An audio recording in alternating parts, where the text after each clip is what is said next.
Inihanda naman ng kampo ni Senador Jingo Estrada ang lahat ng legal remedies matapos siyang sampahan ng kasong graft sa Sandigan Bayan ng Office of the Ombudsman.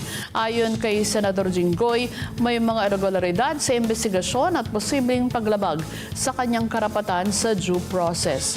Sa kanyang statement, inilimbawa ng senador ang liham mula sa Senate Legislative Budget Research and Monitoring Office na nakasaad na walang record na magpapakita na mayroon siyang insertion sa 2025 national budget. Kontra umano ito sa mga alegasyon laban sa kanya at hindi man lamang siya pinayagang makapagsumite ng paliwanag o maghain ng motion for reconsideration. Nakakapagduda rin anya ang tila nagmamadaling hakbang at sunod-sunod na pagsasampa ng mga kaso sa Senate Majority Block kasunod ng pagpapalit ng liderato ng Senado.